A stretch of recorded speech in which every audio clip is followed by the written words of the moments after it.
I'm sure some of you have heard of Tokyo Mirage Sessions. It's a game we all call mediocre, or we just point and laugh at for having funny anime songs. Tokyo Mirage Sessions is a crossover between the Fire Emblem series and Shin Megami Tensei series. Immediately, not a lot of people liked this game. Some said the story wasn't very good and the gameplay wasn't very fun, along with other complaints. While I do disagree with most of these claims, I want to be completely honest with my review of this game. So let's get started with my Tokyo Mirage Sessions review.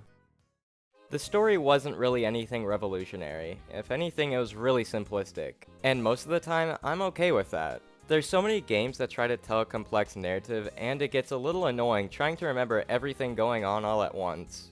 A lot of people expect a somewhat deep story from the SMT series. So let's recap on the story real quick. When we begin the game, we're shown a cutscene of Tsubasa as a child watching her older sister sing on stage. Until suddenly everyone on stage disappears.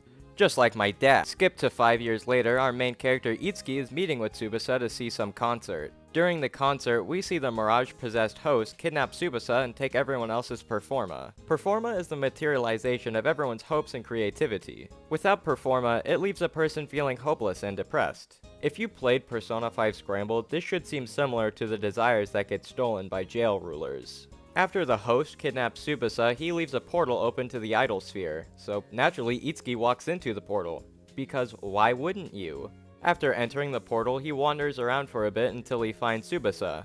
When he finds her, two enemies are about to kill her until this Performa ball comes out of him and he just jams it into him, and it gets revealed that the Mirages were Sita and Chrom. I remember Chrom being hot and buff. Now he looks like he'd give you a dirty needle behind a Walmart. Yeah, I'm just not vibing with the Mirage designs in this game. They just look really strange and not themselves. Come on, look at Navarre. They gave him a spring for an arm. I thought I was playing Tokyo Mirage Sessions, not ARMS. Anyway, after that, Chrom and Sita lend Itsuki and Tsubasa their strength to defeat some enemy Mirages. Mirages are pretty similar to Shadows in the Persona series, so they aren't anything too new. After we defeat the enemies, we get a text from our other friend Tomo telling us we need to get out of the Idol Sphere. Tomo informs us that the company he works for also deals with the Mirage problems that arise. The company's boss, Maiko, dabbles in making sure the city is safe from Mirage attacks, while at the same time growing her company in the entertainment industry. Tomo leads us through a closet door that actually contains the Bloom Palace. The Bloom Palace is where Tiki hangs out in her free time.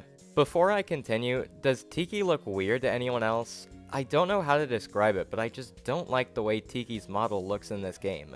Tiki looks creepy, and you know I'm right because it rhymes. Put simply, Tiki acts as your blacksmith. She creates new skills and weapons for you to use in combat. So I'm sure you're wondering, how does the Bloom Palace exist in a closet in Fortuna office? The game never really explains how things like this work. It kind of feels like it just expects you to accept and not question how concepts like this exist. After you've been introduced to all these key mechanics, the game just sits in a bit of a loop for a little while. Complete a dungeon, fight a boss, gain a new party member, repeat. This goes on for a few chapters until near the end when the plot decides to start picking up again. After we finish the first dungeon, we rescue Tsubasa's missing sister. Turns out she was just possessed by a Mirage and stealing Performa. And the cause of the mass disappearance 5 years ago was just a bunch of Mirages trying to steal as much Performa as possible. So after all of that, Tsubasa's sister becomes a receptionist at Fortuna office, and then the loop begins. It's not until chapter 5 when the plot starts to pick up. I won't lie, I kind of forgot what happens near the end, so I'll do my best, but I'm probably wrong. Someone we rescued in an earlier chapter turns out to be evil, because why not? And they were stealing Performa to open a portal to allow a dragon god to destroy the world. Because why not? To combat this, Tiki says if we get her some Dragonstone type junk, she can open another portal to another Idol Sphere so we can gain some power from some spirit guys. We get the spirit people's soul, Itsuki dies, gets revived, has Marth's spirit, kill dragon, sing anime song, end of game. Honestly, this story was pretty alright. It had plenty of funny moments and references to Fire Emblem that I really enjoyed. And it was cool seeing classic Fire Emblem characters return and share their thoughts about a modern day setting. The story wasn't as dark or complex as a Shin Megami Tensei game or Fire Emblem, but come on, look at this game. I'm sure they make your wife cheating on you seem fun. I did say the story wasn't deep, but I don't fully mind that since I got a little lost a few times when I was playing Three Houses or Persona 5 Royal. But I do wish there were a few more twists and surprises. For example, the main villain just kinda came out of nowhere. The game never really hinted at Hatanaka being a villain at all. He was just kinda a silly little man who decided to destroy the world one day. I also wish the game explained how the Idol Sphere existed. No one questions its existence or anything. And the portals just remain open around the city. Even NPCs comment on the portals just showing up. While the story and elements of it are flawed, I still really enjoyed the characters. Unlike some of the other SMT games, our protagonist isn't silent, which is surprisingly refreshing since now he has an actual personality. He's like a concerned mother throughout the entire game by supporting and worrying about others around him. There are times when you can pick what he says, but he remains pretty much the same during the game. Other characters like Ellie and Tomo are just goofy goobers and I love them for that. Ellie is obsessed with the idea of moving to Hollywood to be an actor, and Tomo is still just a goober. It's hard to explain, just play the game, I promise you'll understand.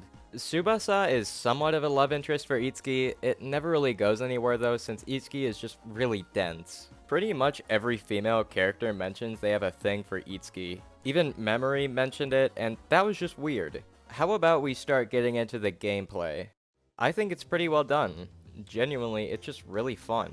Just like Shin Megami Tensei or Persona, most of your enemies have weaknesses, and it's your job to find and use those weaknesses. After you find a weakness, you can do what's called a session attack. A session attack is just another character that jumps in to deal some extra damage. A lot of people complain about only having 3 party members, but you can pile up a lot of damage with these sessions, so it's really not that big of a deal.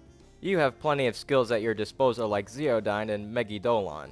During your session attacks, sometimes you'll have the option to do what's called a duo art. Some of these duo arts include healing the party or causing poison to enemies. What's funny is that even after you use duo arts, there's still a chance for more sessions to occur. One time, I got up to a combo of 36 because I had duo arts happen twice along with every character in my party doing a session. Once you get a decent chunk of everyone's Radiant skills, you'll be a powerhouse by the end of the game. I'll get into Radiant skills a little bit later. When you're exploring dungeons, you may come across Savage Mirages. They're like the mini-boss type enemies you'll come across in Persona 5. But here, they are so hard to beat. Even at level 99, you'll still struggle to defeat them. I've put 75 hours into this game and even I haven't beat a Savage Mirage yet. So until you max out your stats or just get really lucky with RNG, I wouldn't suggest fighting them. The way you get new skills isn't by leveling up. All leveling up does is increase your stats and luck. Remember when I said Tiki is your blacksmith? She creates new weapons for you to use, and if you level up those weapons, you gain new skills. So it's always important to remember to create new weapons. Earlier, I also mentioned Radiant skills. These skills are just quality of life abilities, like being able to teleport back to Fortuna office or making mirages disappear for a short amount of time. My personal favorite skill is the lockpicking skill, but obtaining it requires a lot of effort.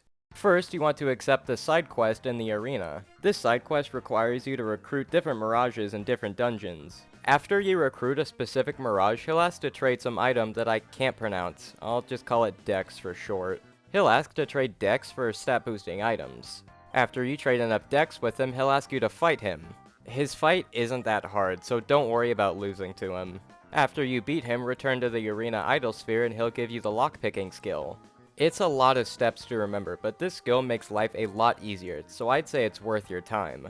This game also has side stories. They're like the support system in Fire Emblem, but not exactly. Each time you finish a side story, you gain a new Radiant skill for that character to use. It's important to get as many Radiant skills as possible since they have good effects. Each party member has a Radiant skill that allows them to do a session attack even if they aren't in the party. That is just a really powerful Radiant skill, so make sure to make use of that whenever it's available to you. You can even get buffs from non-playable characters as well. Along with the bonuses, they're also just really funny. My personal favorite side story moment was when Tiki asks Itsuki to eat a donut for her, and he just enters a new plane of reality.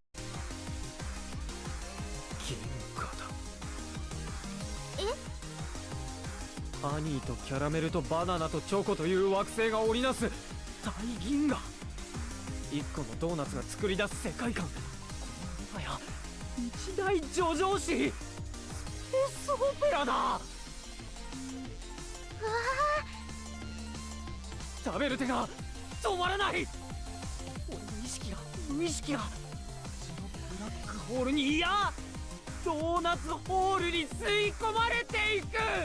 Tokyo Mirage Sessions has plenty of side quests that'll keep you busy for a good amount of time. They have plenty of variety too, like finding a lost item or retrieving some materials in the idol sphere. They aren't that difficult and they're pretty easy to complete, so honestly they're just kind of fun to knock out every once in a while. But what isn't fun are the puzzles in these dungeons. To be fair, I'm just not a huge fan of complicated puzzles in video games, but a lot of the puzzles in TMS are just annoying and repetitive. Especially the arm puzzle and the cameras that teleport you to the beginning of the dungeon. Other than the puzzles, they're pretty fun. There's also the area of aspirations, which is a place where you can collect costumes and more sessions. It is strange you open a treasure box to acquire more sessions attacks. I think it'd make more sense if you had to finish a side story, but it's not that big a deal. My favorite idol sphere is the one in Daito TV. I am confident I got that name wrong. I like the general theme of it. I'm not sure what the architecture is called, but I like that the buildings are these wooden structures. I just think they look cool. We should start talking about the music. I mean, this game is made by Atlus, you know it's gonna have a great OST. Some of you have probably noticed that I use TMS music in the background of my videos. Heck, I'm probably using TMS music right now.